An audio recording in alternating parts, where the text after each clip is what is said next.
और अब मैं आवाज दे रहा हूं जिस महान हस्ती को एडवोकेट कुणाल खरत साहब महाराष्ट्र प्रेसिडेंट स्टूडेंट विंग से गुजारिश है कि वो आए और अपने उचित विचार रखें। जोरदार तालियों से इनका स्वागत। श्री कुणाल खरत जी।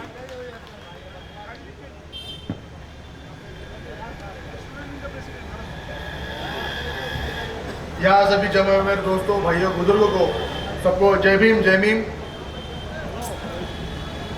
दोस्तों, आज चांदीवली में जो जलसा हो रहा है वो जलसे में हमारे सबके चाहते नेता असदुद्दीन ओवैसी साहब, बाबा साहब के पोते वंचित बहुजन आघाड़ी के नेते बाला साहब अम्बेडकर जी साहब, हमारे नवनिर्वाचित खासदार इम्तियाज जलील साहब, हमारे मुंबई के आमदार भाईगाला के आमदार वारिस पठान साहब, ये सब आज ये जलसे में शरीक होने वाले हैं। दोस्तों, मुझे 3 महीने पहले महाराष्ट्र का स्टूडेंट विंग का प्रेसिडेंट बनाया गया। ये स्टूडेंट विंग बनाने का मतलब एक था, कारण रीजन एक था। जब आप देखे जाए तो सभी पार्टी की स्टूडेंट विंग है, विद्यार्थी आघाड़ी है, सब पार्टी की है, बट अपने मजलिस इत्तेहादुल मुस्लिमीन की नहीं।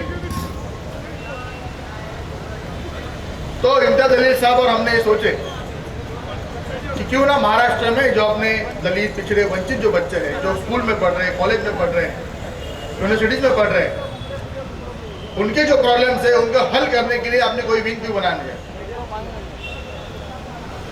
तो हमने पूरे महाराष्ट्र के लिए आज मजलिस इत्तेहादुल मुस्लिमीन की स्टूडेंट विंग बनाई और आज से तो 1 महीने से हम पूरे महाराष्ट्र में घूम रहे हैं और पूरे महाराष्ट्र में घूमते घूमते आज हम मुंबई से महाराष्ट्र से हम पूरे महाराष्ट्र तक जाएंगे, खेड़े के गाँव में जाएंगे। दोस्तों, आज देखे जाएंगे, अभी 2 दिन के बाद है, अपना बजट पेश हुआ।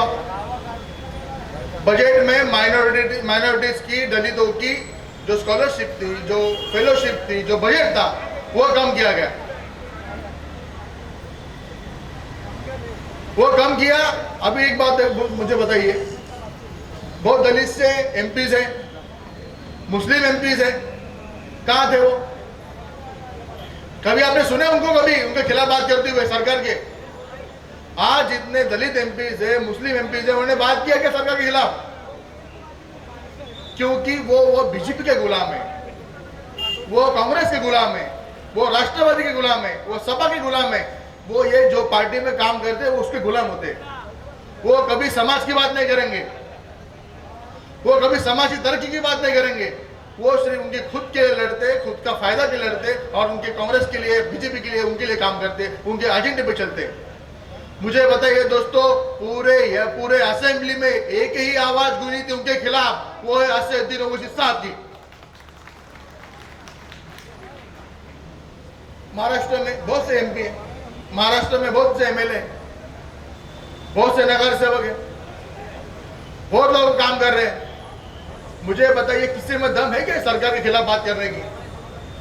सब भ्रष्टाचार के नीचे दबे कुछ लोग हैं, वो कभी किसी के बारे में बात नहीं करेंगे, क्योंकि उन्होंने बात की है तो उनके खिलाफ पूरी साजिश चालू हो जाती है। आज के दौर में बच्चों को कॉलेज में डोनेशन के नाम पे लूटा जा रहा है, कॉलेज में लूटा जा रहा है, यूनिवर्सिटीज लूट रही है, फेलोशिप बच्चों कम हो रही है। एक तरफ आपने पीएम बोलते पढ़ेगा इंडिया, पढ़ेगा इंडिया तो बढ़ेगा इंडिया, पढ़ेगा बच्चा तो बढ़ेगा इंडिया। अरे कहाँ पढ़ रहा भाई? पढ़ते बोलते हो आप, पर फैसिलिटीज निकाल रहे हो। एक तरफ बच्चों को पढ़ाने की बात करते हो, एक तरफ युवा को पढ़ाने की बात करते हो, एक तरफ बेरोजगारी कम करने की बात करते हो, कंपनी घटा रहे हो, फैसिलिटीज कम कर रहे हो, डोनेशन स्कूल की बढ़ा रहे हो। मुझे एक बात बताइए, आज के दौर में अगर आप कोई स्कूल में जाते हो, कोई कॉलेज में जाते हो, तो एडमिशन बिना डोनेशन का होता है क्या? होता है? आज उनके खिलाफ लड़ने की बात है, आज उनके खिलाफ लड़ने की जरूरत है। तो पूरे महाराष्ट्र में आपको मैं यकीन दिलाता हूं, पूरे महाराष्ट्र में अगर कोई काम करेगा तो मस्जिद से इत्तेहादुल मुस्लिमीन की स्टूडेंट विंग इसी के खिलाफ काम करेगी। पूरे महाराष्ट्र में हम जलसे करेंगे, उसके विरोध अपोज करेंगे। आप देखेंगे अगर पूरे महाराष्ट्र में अगर इसके आगे कोई विंग दिखेगी, कोई विद्यार्थी आघाड़ी दिखेगी, तो वो सिर्फ रहेगी मजलिस इत्तेहादुल मुस्लिमीन की विद्यार्थी आघाड़ी, दूसरी कोई नाम नहीं रखेंगे कोई। आज से हम पूरे महाराष्ट्र में काम करने वाले हैं। जल्दी 1 से 2 महीने में हम लोग एक महाराष्ट्र का मेळावा लेंगे, जिसमें असदुद्दीन साहब रहेंगे, उसमें प्रकाश आंबेडकर साहब रहेंगे, और वहां से हम एक टोल फ्री नंबर जारी करने वाले हैं। वो नंबर इसलिए रहेगा कि पूरे महाराष्ट्र में कोई स्कूल के बच्चों को, कोई कॉलेज के पेरेंट्स को, किसी को भी कुछ प्रॉब्लम हो, वो नंबर पे कॉल करेंगे, वो नंबर पे कॉल रिसीव होगा, और जहां भी पूरे खेड़ा हो, गांव हो, सिटी हो, मेट्रो सिटी हो, किधर भी हो, हम वहां तक पहुंचेंगे और बच्चों के, स्कूल के, कॉलेज के, यूनिवर्सिटी के हर एक प्रॉब्लम सॉल्व करेंगे। इसलिए हमारा नंबर जारी कर रहे हैं। आप देखेंगे बहुत से विद्यार्थी आगे काम करने वाले, पर रोड पे उतर आजकल के बात ऐसी हो गई कि सब फेसबुक व्हाट्सएप पे काम कर रहे हैं। हमारा मानना है कि रास्ते पे उतरो, रास्ते पे उतर के काम करो, लोगों की भीड़ में जाकर काम करो, कॉलेज में काम करो, स्कूल में काम करो, तभी हम अपने मजलिस की अपनी ताकत बढ़ा सकते हैं, तभी अपन पूरा महाराष्ट्र की अपनी सत्ता ला सकते हैं। दोस्तों, अगर अपनी वंचित बहुजन आघाड़ी और एमआईएम की सत्ता आती है, अगर एमआईएम की वंचित बहुजन आघाड़ी की महासत्ता आती है, तो पूरा केजी टू पीजी पूरा एजुकेशन हम पूरा फ्री करने की तय करेंगे, पूरा फ्री करेंगे, फिर डोनेशन भी नहीं और कुछ भी नहीं। सही मायने में देखा जाए तो पढ़ाई और मेडिकल ये गवर्नमेंट की जिम्मेदारी है। ये गवर्नमेंट ने अपने को फैसिलिटी देनी चाहिए, ना कि प्राइवेट कॉलेज देने चाहिए। ये पूरे कॉलेज, ये पूरे स्कूल, ये गवर्नमेंट ने खुद के अंडर लेना चाहिए और ये चलाने चाहिए, तभी भारत बढ़ेगा और बढ़ेगा इंडिया। दोस्तों, आज मुझे चांदीवली के जो जिम्मेदार लोग हैं उन्होंने सबने बात करने का मौका दिए। आगे से भी हम आपसे मुलाकात करेंगे।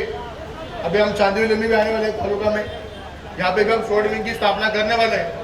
बस आपका यही साथ हमें रहने दो, और आगे चल के भी हम आपसे मिलते रहेंगे और आपका साथ हमेशा रहेगा। Thank you. जय भीम, जय भीम।